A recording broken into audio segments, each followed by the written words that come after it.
The Ethics and Anti-Corruption Commission now wants the National Lands Commission compelled to deposit in court 1.5 billion shillings as security to be recovered should the court rule that the compensation paid to Francis Mburu for the Ruaraka parcel of land was irregular. The anti-graft body, in a petition filed today, claims that Cabinet Secretary Dr. Matiang'i, who previously headed the education docket, his then Principal Secretary Dr. Belio Kipsang, and embattled Land Commission Chair Professor Swazuri colluded to defraud Kenyans of 1.5 billion shillings. Francis Gachuri tells us more. The Ruaraka Land ownership puzzle seems far from over.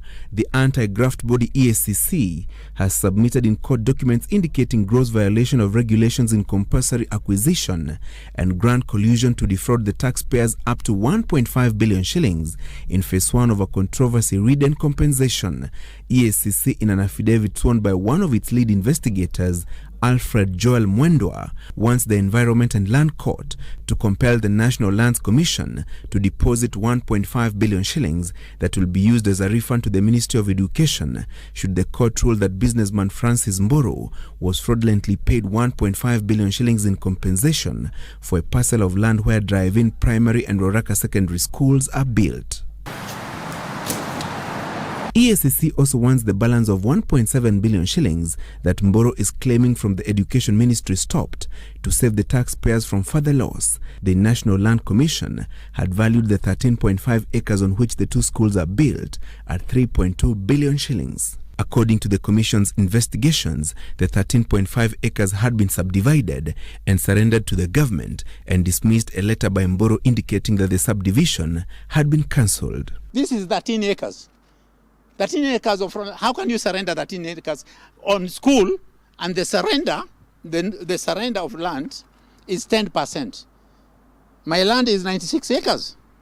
So if I had surrendered, I would have surrendered 9.6 acres. But according to EACC, Mburu's letter dated 5th April 1984 was a well-choreographed scheme between Mburu's companies Afrison and Hewlands Limited and officers from Nairobi City County, Survey of Kenya, Ministry of Education and the National Land Commission to conceal the fact that the parcel of land had been surrendered to the government. EACC, in the affidavit, claims Matiang'i had directed Nairobi Education Regional Coordinator John Ololtua to investigate the status of ownership for the land on which the two schools are built in Ruaraka.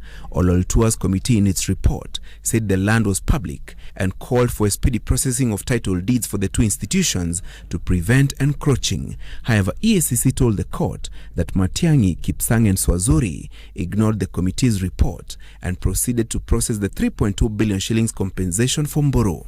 In November last year, National Treasury Principal Secretary Dr. Kamau Thuge authorized the Education Ministry to spend 1.5 billion shillings in compulsory acquisition of the 13.5-acre parcel of land, pending regularization of the expenditure in the 2017-2018 supplementary budget, because the compensation was not budgeted for initially.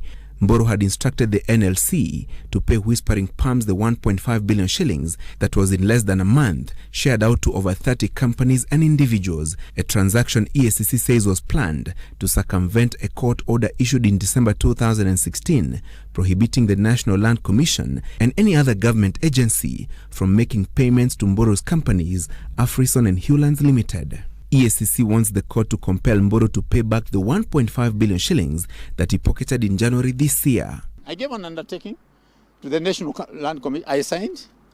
Yes. If anything happens, I'll return the money. It's not a big deal. I get from the county government that billion. I return 1.5 billion. What is the big deal? Or you know, they have already taken the land. These guys have already taken my land. Francis Gachuri, Citizen TV.